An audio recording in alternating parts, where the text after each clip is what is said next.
As terras que não tive no berço, ganharei com a esperteza.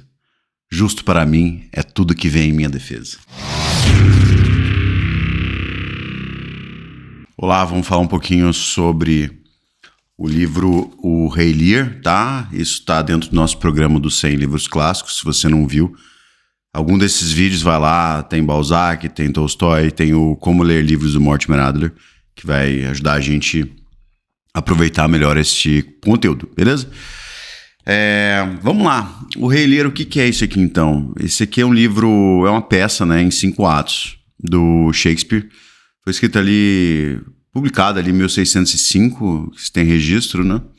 O Shakespeare é um cara que viveu no período elisabetano, nasceu ali em 1500 e metade, vai morrer em 1616, mais ou menos, tá? Que é uma era importante na Inglaterra, onde floresce bastante o teatro, né? O Shakespeare, ele era um dramaturgo, poeta, ator, até e dono de teatro. Então ele teve uma vida boa, né? E também deixou bastante obra que permeia o imaginário do Ocidente, como Hamlet, Megera Domada, Romeu e Julieta, Sonhos de uma Noite de Verão. Com certeza você já deve ter entrado em contato com uma obra dele, mesmo sem ter lido ou assistido nenhuma peça, beleza? Porque o Shakespeare é muito citado, né? Tem muitas frases no imaginário popular, inclusive traduzidas, que vêm do Shakespeare, tá bom? Mas hoje nós vamos falar do Rei Lear, nessa ediçãozinha da LPM, da tradução do Milor Fernandes, muito boa. O Milor, ele consegue trazer a graça da história, das falas, o que é um mérito grande. Se você tem tem uma outra tradutora, que é a Bárbara Eleodora, ela fez aquela coletânea do teatro completo. Se você achar também, vai em frente. Se eu não me engano, Megera Domada eu li, da Bárbara, a tradução dela, se eu não estou enganado, tá bom? Então tá, tanto essa edição aqui quanto as da Bárbara já cumpre, beleza? E se você tiver a oportunidade de ver no original, né, para ouvir a sonoridade, que é um negócio legal também faça isso, tá? Tem as gravações da BBC, filmes antigos que usam as falas originais, a gente vai falar disso um dia. Vamos lá, o Rei Lear, aqui atrás aqui no livro da LPM está dizendo a tragédia definitiva da velhice. Na realidade, esse é um livro sobre o auto-engano. Muitos dos personagens aqui vão sofrer, vão entrar no caos, né? Vão pagar um preço pelo auto-engano. Não é só o Rei Lear. E também a revolta contra a ordem estabelecida.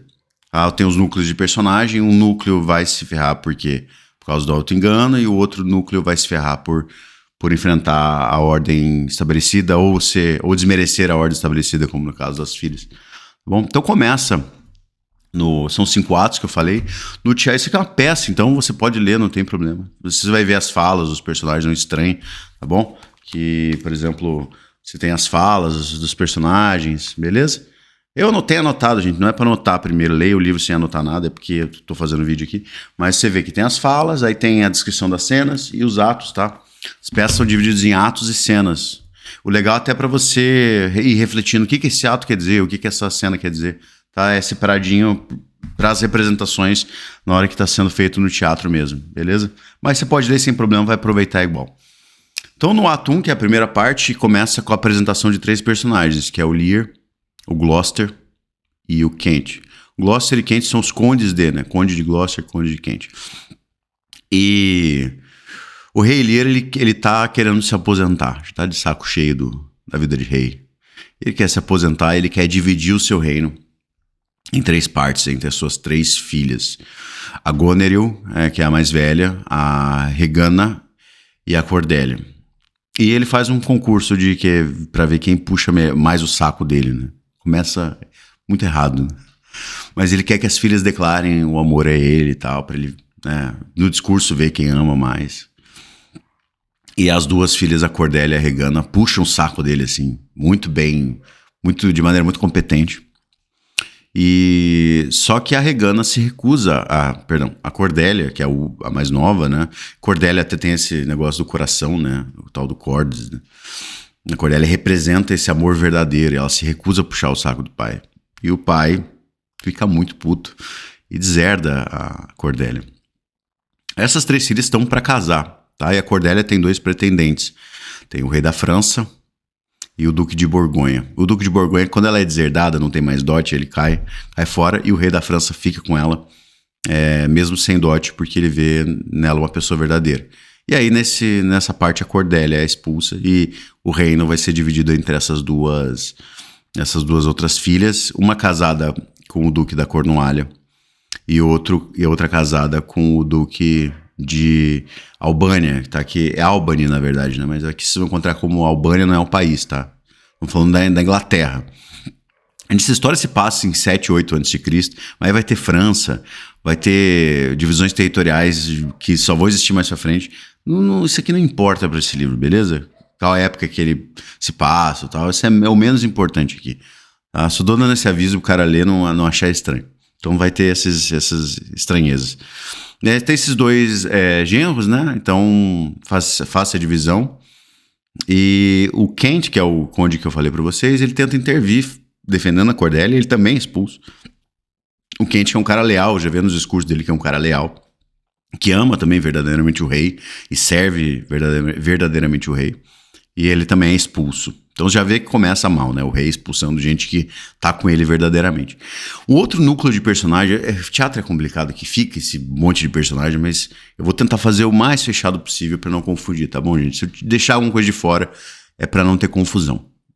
E depois que vocês forem ler o livro, vocês vão ver que é bem tranquilo de se achar nesse sentido.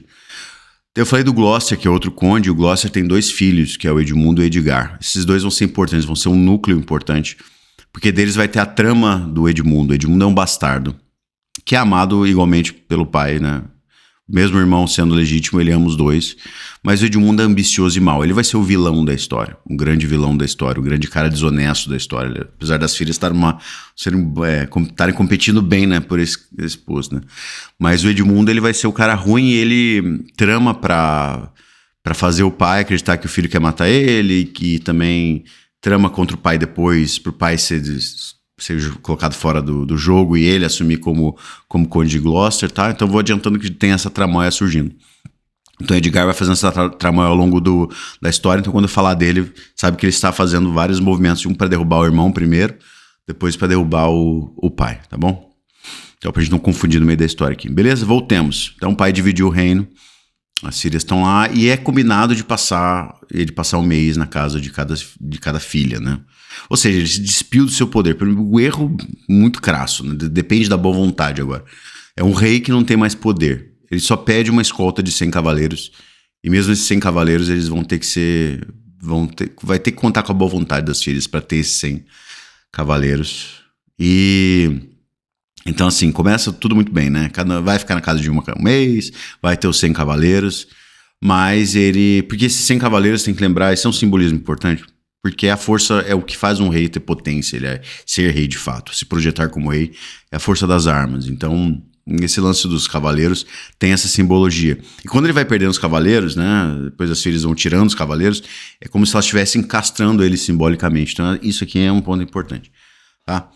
E aí o rei vai, visita a primeira filha, né, e a primeira filha fica de má vontade, é muito cavaleiro, vai me dar trabalho, que saco, aquela coisa que vocês já sabem, né? Pois que já conseguiu o que quer, né? Já não vale mais. E aí ele tem um desentendimento com a filha, fica muito irritado, perde metade dos cavaleiros e aí parte para casa da outra filha. Aí já começamos o primeiro problema. Ele já perde parte da sua potência simbólica e ele já tem problema com a primeira filha, culpa dele mesmo, né, por ter contado apenas com a boa vontade, né? Ficou rendido nessa situação. E o Kent, nesse meio tempo, o Kent, que foi expulso da corte, é um amigo leal. Essas figuras dos amigos ultra leais, né, os cavaleiros ultra leais, isso aparece muito em Shakespeare, tá? Você vê nas séries hoje, nos filmes. Isso é um tema bastante recorrente. Tem aquele Game of Thrones, eu lembro do Sir Davos, né? Se eu fosse fazer um ator para interpretar o Conde Kent, eu colocaria ele, aquele mesmo jeitão, né, de servir ao rei de qualquer forma, a qualquer custo, mesmo, né, o rei sendo trouxa. Então esse Kent, ele volta disfarçado como um criado para servir o rei sem que o rei perceba que é ele, tá? Pra você ver o nível de lealdade.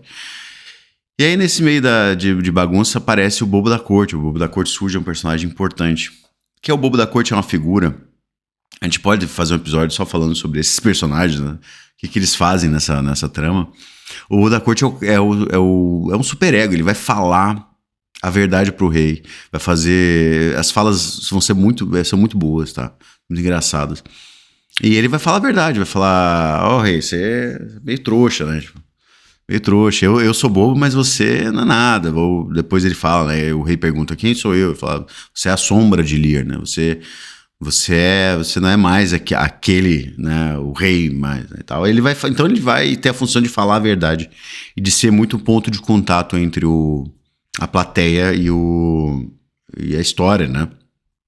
Então o Bobo, presta atenção, não vou entrar em detalhe por causa do tempo, mas presta atenção quando vocês forem ler nas falas, em como o Bobo interage com a verdade. O Bobo esse tema é muito recorrente, né? O bobo, o louco, né? O Hamlet se faz maluco na peça do Hamlet. Eles podem falar a verdade, então isso é muito recorrente e é muito interessante. Tá? Então o bobo aparece na história ali e o rei vai para outra filha para dar de cara num outro muro de decepção, né? Que a outra filha também chega, parece com boa vontade, mas fala, pai, precisa desses cavaleiros todos, não sei o quê. Se você quiser ficar comigo aqui, você vai ter que se desfazer desses cavaleiros e tal. Ou seja, é a castração de fato mesmo, né? Impõe condições. Ou seja, o rei não tem mais poder nenhum. E aí o rei quer... Isso já é o segundo ato, tá, gente? É a saída da segunda filha. E aí eles fica zangado com a segunda filha, não quer mais saber, e aí é jogado ao vento. Sobra ele, no séquito dele de 100 cavaleiros, sobra ele, o bobo da corte e o Quente disfarçado. Você vê a redução simbólica em cima do rei Lear, né? O rei Lear, então, nesse meio tempo, do segundo ato pro terceiro, lembra que são 5, acontece uma tempestade. Essa tempestade ela é muito importante simbolicamente para a história, porque a tempestade, primeiro que ela divide a história no meio, e segundo que ela representa o caos, né? A tempestade ela é representativa do caos e percebe que os personagens começam num auto-engano, principalmente o Lear, né? O Lear, principalmente, vai ser exposto nesse auto-engano, e na tempestade ele percebe todo o problema na frente dele e ele começa a enlouquecer, né? Quando o rei vai sendo despido do seu poder, ele começa a enlouquecer. Os diálogos, né, os monólogos do rei, quando ele tá enlouquecido, são maravilhosos, os diálogos e os monólogos. Então também preste atenção nisso. Preste atenção quando o rei está na chuva, em que ele vai amaldiçoar as coisas e ele vai falar sobre a situação dele. Putz, é muito, muito poderoso, cara. O Shakespeare ele consegue fazer umas elementos na história, né? Falas e cenários e os dramas, é tudo muito poderoso, tá? Então presta atenção, Tempestade é uma cena muito importante. Tá caindo o mundo aí.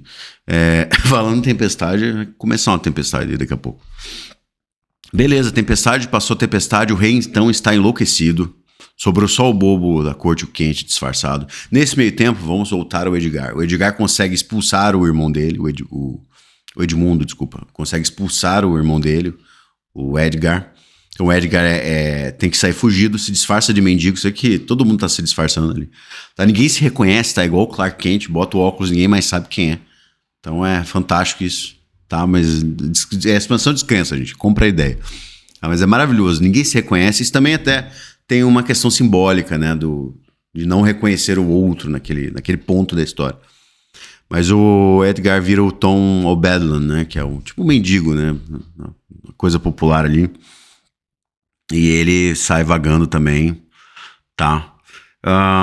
E aí tem uma charneca, que é uma cabana. Os personagens vão se reunir, depois da tempestade eles vão se reunir. Parte desses personagens vão se reunir, tá? O Kent, o Bobo, o Rei. Depois reúne... depois eles vão encontrar o Edgar, que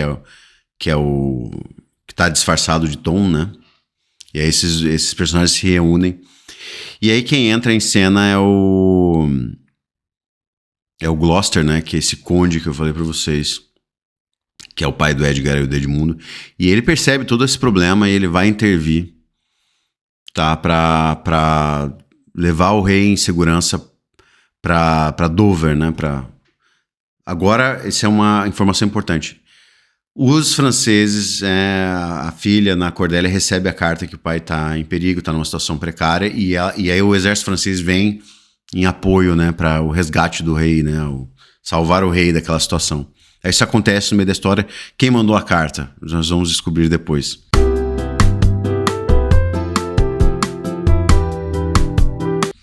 Tá? Mas o exército francês, nesse momento, também está chegando na história para intervir no problema. E aí eles vão mandar o rei Lear para o abrigo, né? Proteção junto à filha. Porque ele já está dentro do seu próprio país, ele já está com o reino rachado, já não é mais bem que isso, tá? Na tempestade, vamos colocar assim, tanto física quanto simbólica. E aí o Gloucester entra também para ajudar nessa fuga, e o Gloucester é capturado pelo núcleo mal da história, né? Mal, né?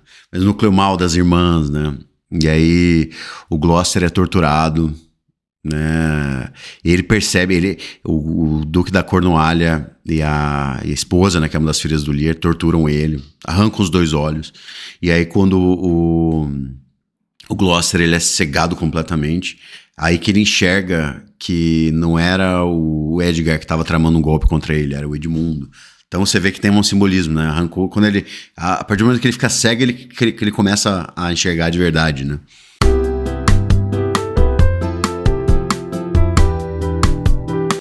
E aí o Gloucester é jogado cego, né, pra natureza, pra rua, né?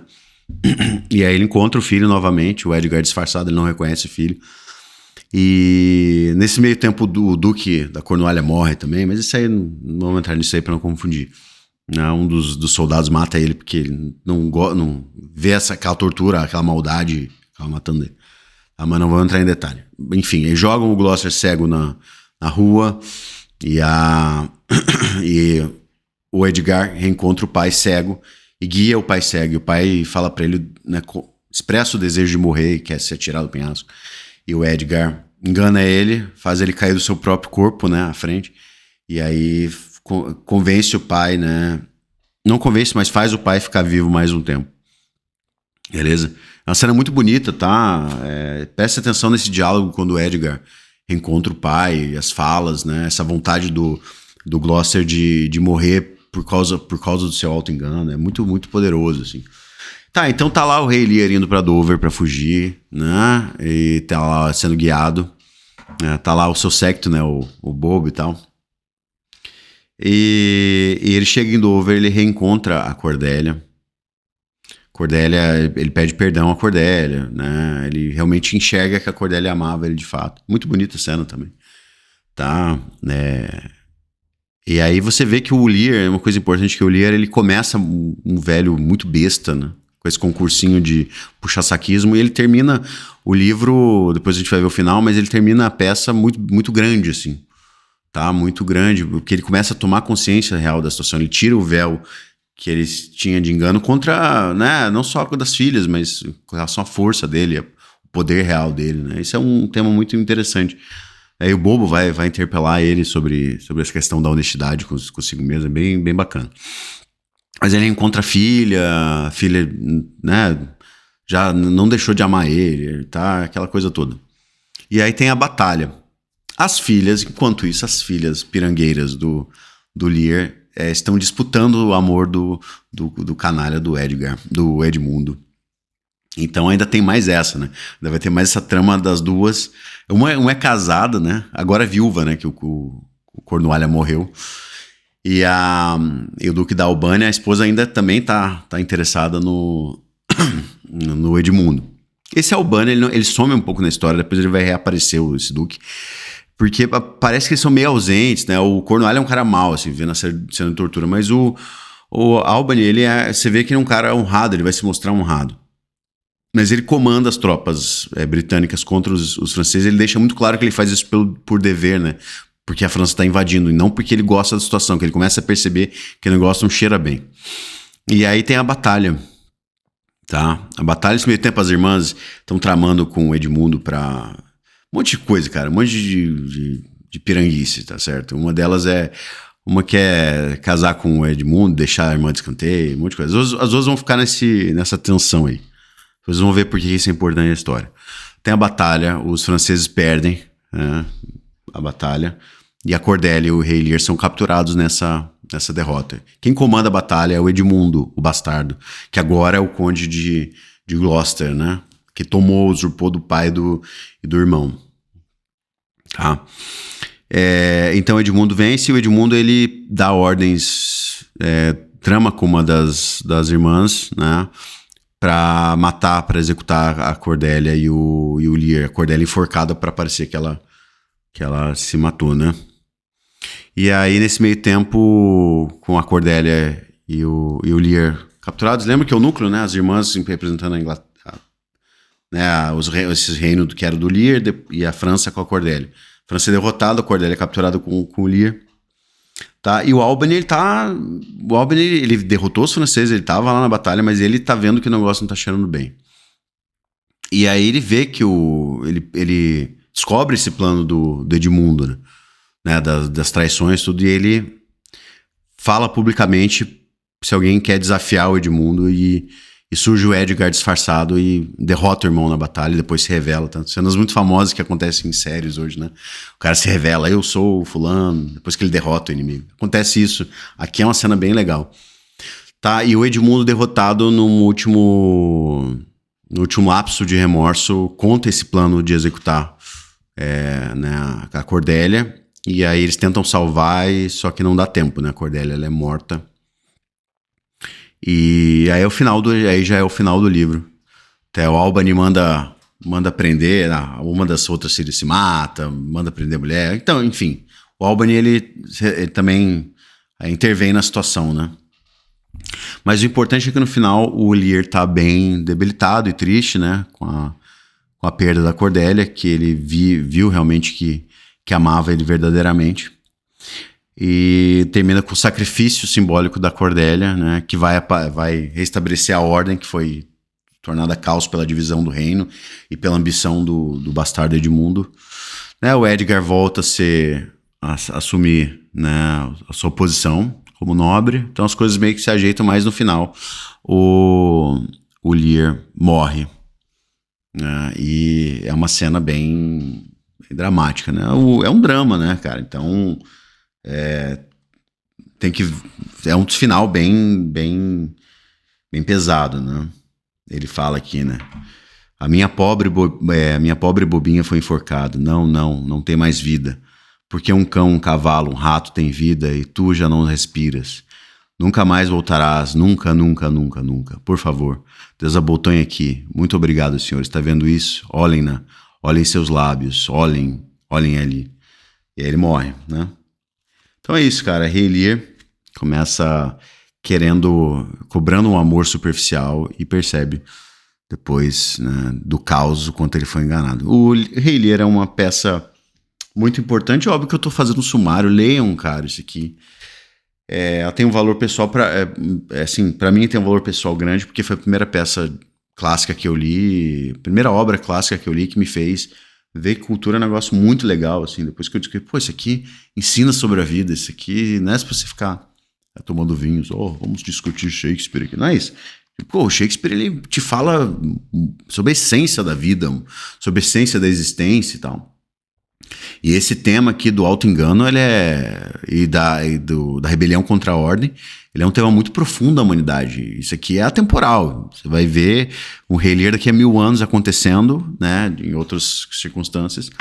E você viu o Rei Lear durante toda a história, acontecendo vários Rei Lears, né?